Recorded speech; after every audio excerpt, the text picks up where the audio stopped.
अंग्रेजों ने एक कानून बनाया सन 1860 में इस देश में। उस कानून का नाम रखा है इंडियन इनकम टैक्स एक्ट, आपकी आमदनी पर कर लेने का कानून।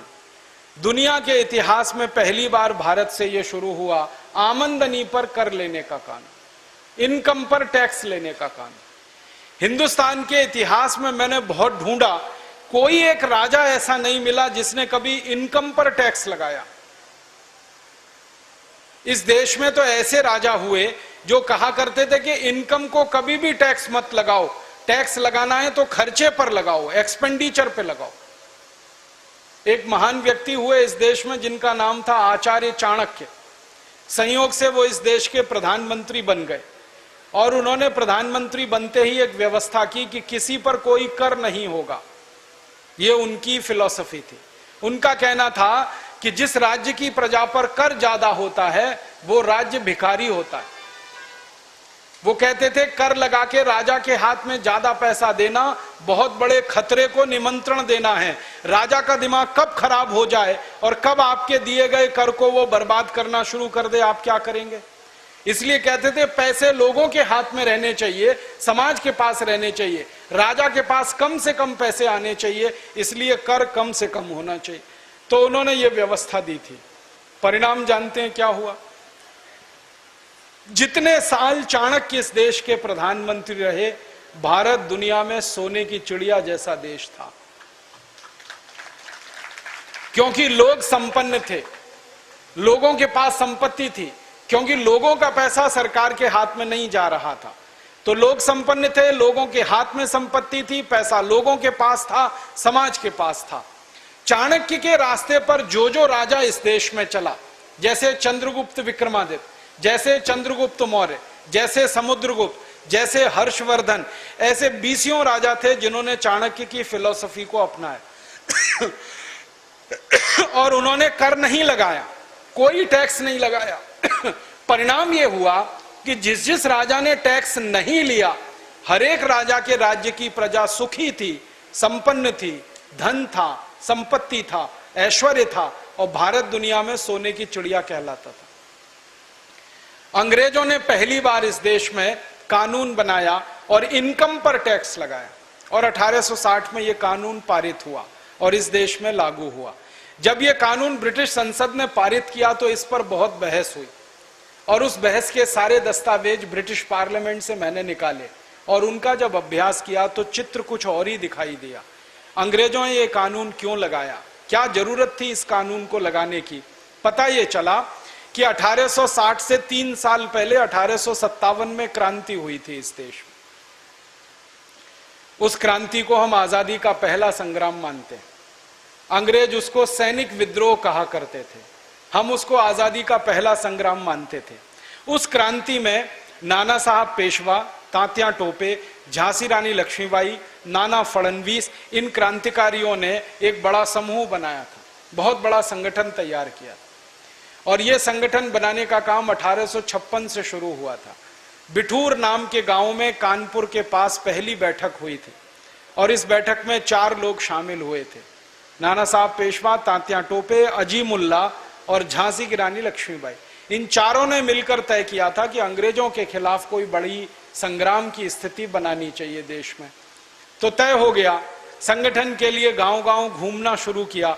1 साल में संगठन इतना बड़ा हो गया कि उत्तर से दक्षिण, पूरब से पश्चिम 350 स्थानों पर समूह तैयार हो गए क्रांति के लिए और इन सब ने मिलकर एक तारीख तय की कि 31 मई 1857 को एक साथ पूरे देश में अंग्रेजों के खिलाफ बगावत की जाएगी और अंग्रेजों का शासन उखाड़ कर फेंक दिया जाएगा। जब यह तय हो गया और उसके लिए प्रयास शुरू हुआ, उसी समय एक दुर्घटना घटित हो गई। दुर्घटना क्या घटित हो गई? भारत देश में एक अमर शहीद हुए, उनका नाम था मंगल पांडे। अंग्रेजों ने उनको फांसी पर चढ़ा दिया। बैरकपुर की छावनी में उनको फांसी दे दी गई 8 अप्रैल 1857। मंगल पांडे ने किया क्या था? उनको एक दिन ये पता चला कि अंग्रेजों की सेना में काम करते हुए जो कारतूस इस्तेमाल किए जाते हैं उस पर गाय की चर्बी लगी होती है।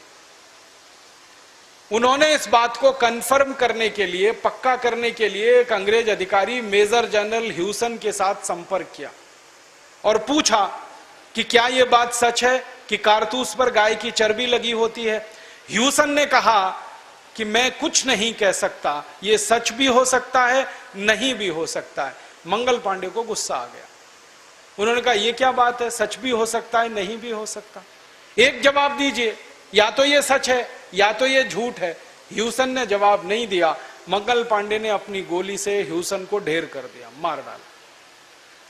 फिर ह्यूसन जैसा एक दूसरा अधिकारी था, उसने मंगल पांडे को पकड़ने की कोशिश की।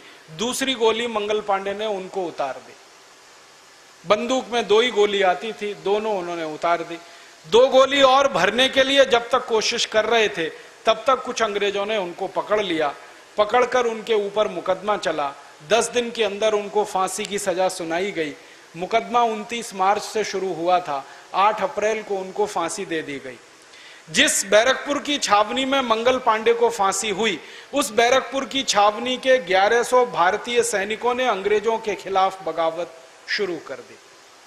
उन्होंने नौकरी छोड़ दी, अपनी वर्दियां उतार दी, टोप उतार दिए, और बैरकपुर से थोड़े दूरी पर गंगा नदी बहती है। गंगा नदी में जाकर उन्होंने हाथ में गंगा जल उठाया और कसम खाई कि जिन अंग्रेजों ने मंगल पांडे को फांसी दी है, उन अंग्रेजों को अब हम भारत से निकाल कर ही दम लेंगे। फिर ये 1100 सैनिक गांव-गांव फैल गए, 5-5, 7-7 के समूह बना दिए। गांव-गांव में इन्होंने प्रचार शुरू कर दिया और अंग्रेज कैसे गाय पर अत्याचार कर रहे हैं वो कहानी घर घर सुनाना शुरू कर दिया। अंग्रेजों ने उस जमाने में कुछ कत्ल खाने खोले हुए थे, जहां हजारों गायों का कत्ल होता था। उनका मांस अंग्रेज खाया करते थे और हिंदुओं को चिढ़ाया करते थे। ये बात फैलती गई, गाय हमारे लिए पूजनीय है, गाय हमारे लिए पवित्र है, हम उसका कत्ल होते देख नहीं सकते, कोई भी सामान्य भारतवासी नहीं देख सकता। तो भारतवासियों का खून उबलने लगा और धीरे धीरे क्रांति के लिए माहौल बनने लगा। ये माहौल एक दिन फट गया। 10 मई 1857 को मेरठ में कई क्रांतिकारियों ने अंग्रेजों को घर में जिंदा जला दिया और वहां से चिंगारी भड़क गई। 10 मई को मेरठ में अंग्रेज जले, 11 मई को दिल्ली में जलाए गए, फिर 12 मई को बरेली में, शाहजहांपुर में, फिर सहारनपुर में, फिर रुड़की में, फिर हरिद्वार में, अलीगढ़ में, इटावा में, मेरठ में, उसके बाद एटा में, पूरा 350 नगरों का काफिला, जहां अंग्रेजों के घर धू-धू करके जल गए। बहुत सारे अंग्रेज जलकर मर गए। जो अंग्रेज भागने की कोशिश कर रहे थे, उनको भारतवासियों ने गले से काट दिया, हंसियों से काट दिया, गड़ासों से काट दिया।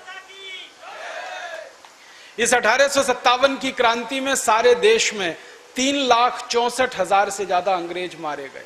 4 महीने में, सिर्फ मई का महीना, जून का महीना, जुलाई का महीना, अगस्त का महीना। 1 सितंबर 1857 को सारा देश अंग्रेजों की गुलामी से आजाद हो गए।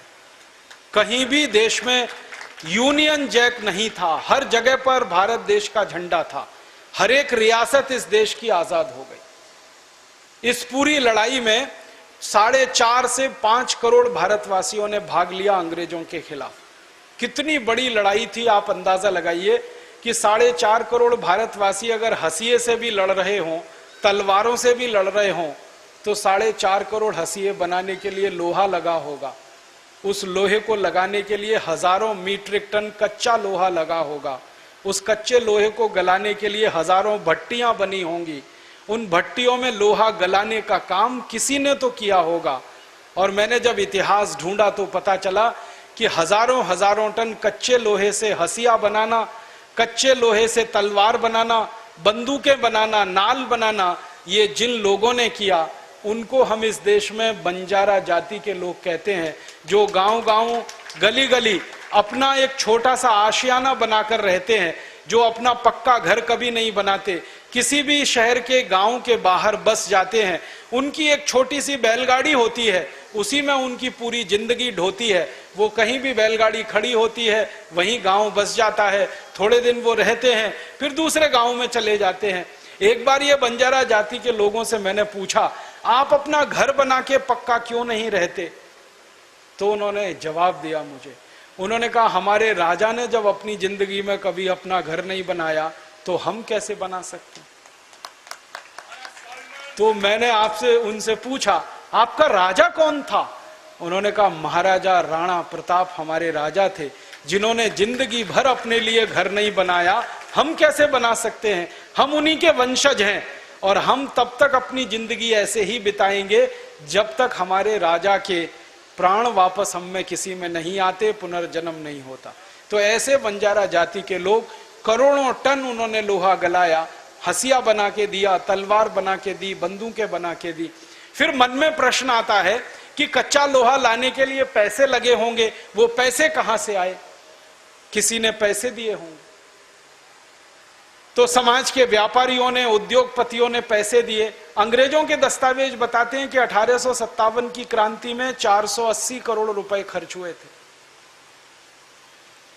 और उस जमाने के 480 करोड़ रुपए को आज अगर आप गिनना चाहें तो 300 से गुणा करना पड़ेगा। इतनी बड़ी रकम व्यापारी और उद्योगपतियों ने दान में दी।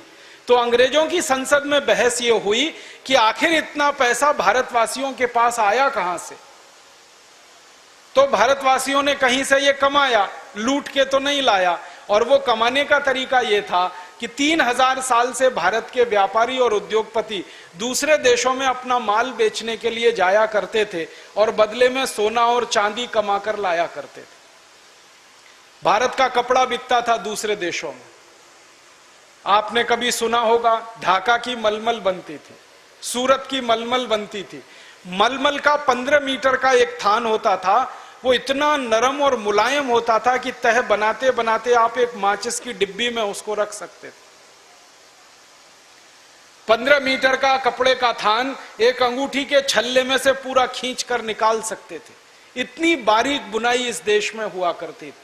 और वो कपड़ा बेचने जब भारत के लोग दुनिया भर में जाया करते थे तो आपको सुन के अच्छा लगेगा कि वो कपड़ा तराजू के एक पलड़े में रखा जाता था और उसके वजन के बराबर सोना दूसरे पलड़े में रखा जाता था। सोने के बदले में हम अपना कपड़ा बेचते थे।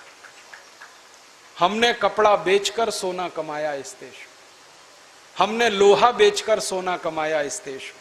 36 तरह की वस्तुएं भारत की जाती थी बिकने के लिए, उसमें से सोना चांदी बह बहकर भारत में आता था।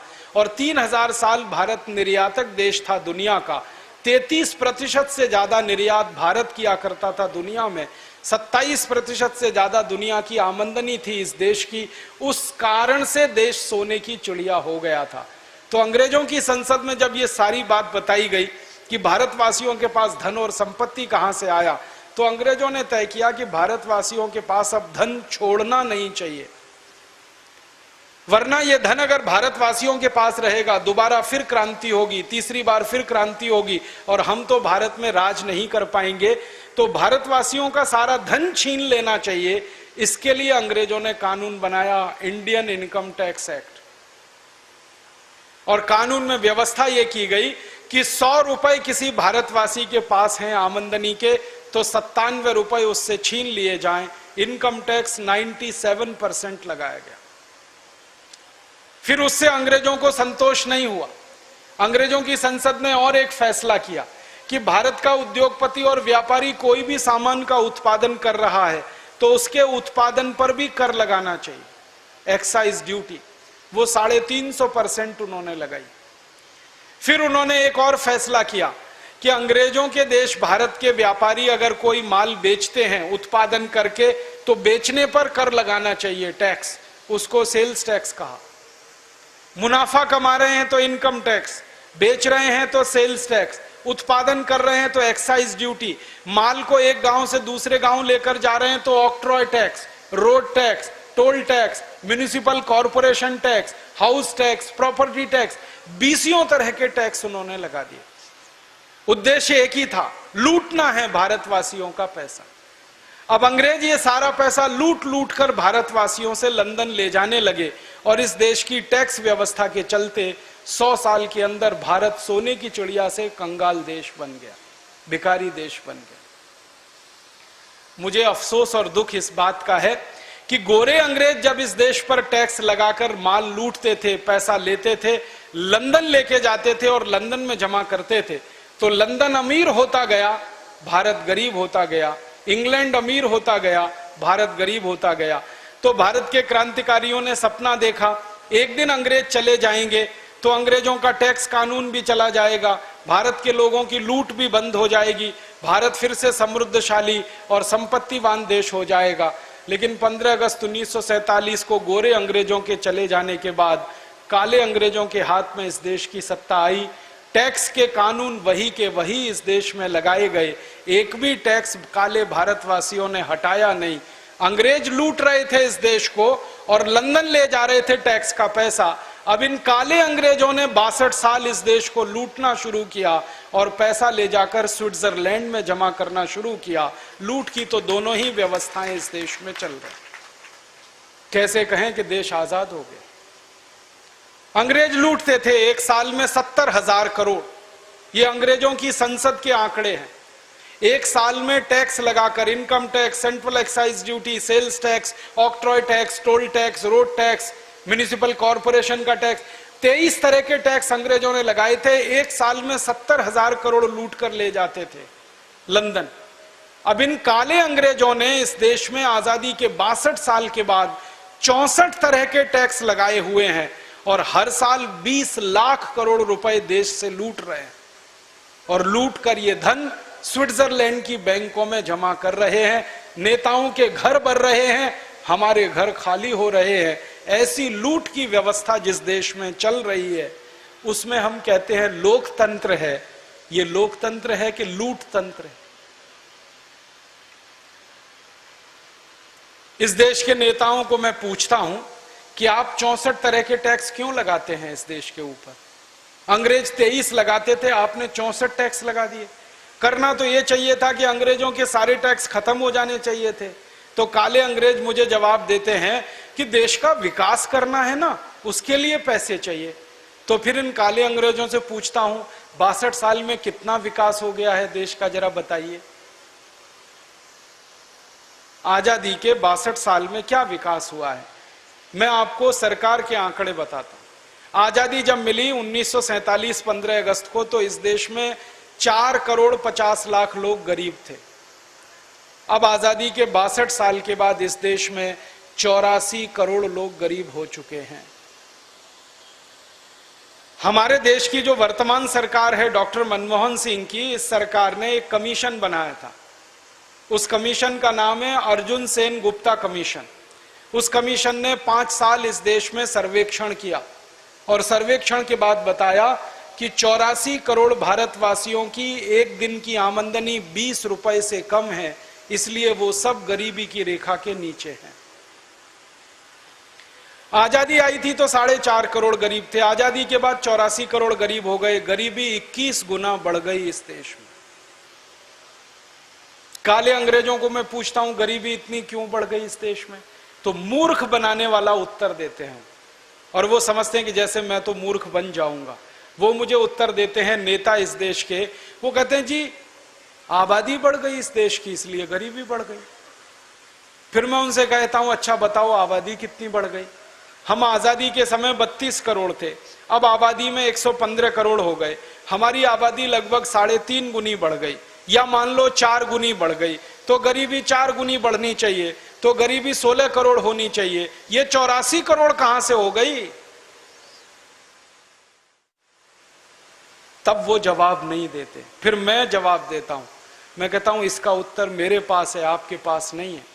आजादी के 62 साल में इस देश के लोगों की लूट 21 गुना बढ़ गई, इसलिए गरीबी 21 गुना बढ़ गई इस देश। कितनी लूट हो रही है इस देश की। हमारे देश में एक प्रधानमंत्री हुए, उनका नाम था राजीव गांधी। उन्होंने 1984 में संसद भवन में ये बताया कि जब 1 रुपया मैं किसी गरीब आदमी के विकास के लिए दिल्ली से भेजता हूं तो उस गरीब आदमी के पास सिर्फ 15 पैसा पहुंचता है। ये 1984 में कहा। अब 2009 आ गया, भ्रष्टाचार बढ़ा है, कम नहीं हुआ है। अब दिल्ली से 1 रुपया जब चलता है गरीब आदमी के लिए तो शायद गरीब आदमी तक 10 पैसा भी नहीं पहुंचता है। लूट का 90 पैसा नेताओं की जेब में और अधिकारियों की जेब में चला जाता है। ये मैंने नहीं कहा, राजीव गांधी ने कहा। और राजीव गांधी के कहे हुए को कोई प्रधानमंत्री माई का लाल अभी तक झुठला नहीं सका। एक भी प्रधानमंत्री में हिम्मत नहीं हुई जो कहे कि राजीव गांधी ने गलत कहा। सब प्रधानमंत्री स्वीकार करते हैं लूट होती है। अब जरा अंदाजा लगाइए कि 1 रुपए में 90 पैसे की लूट अगर इस देश में हो रही है तो आपके दिए गए टैक्स के पैसे के 90% की लूट हो रही है। यह सीधा सा मतलब है। और हम टैक्स का कितना पैसा देते हैं? केंद्र सरकार को एक साल में 6.25 लाख करोड़ देते हैं, 31 राज्य सरकारों को कुल मिलाकर 12 लाख करोड़ देते हैं, म्युनिसिपल कॉरपोरेशन को मिलाकर, राज्य सरकार को मिलाकर, केंद्र सरकार को मिलाकर 20 लाख करोड़ का टैक्स देते हैं। केंद्र सरकार अलग योजना बनाती है गरीबी दूर करने की, राज्य सरकार अलग योजना बनाती है गरीबी दूर करने की, जिला सरकारें अलग योजना बनाती हैं गरीबी दूर करने की, और यह गरीबी ही दूर नहीं होती इस देश में। मैंने तो जब अभ्यास किया तो पता चला गरीबी तो नेताओं की दूर हो रही है और अधिकारियों की दूर हो रही है, आम आदमी की नहीं। नेता और अधिकारी जो लूट रहे हैं वो अपनी गरीबी दूर कर रहे हैं।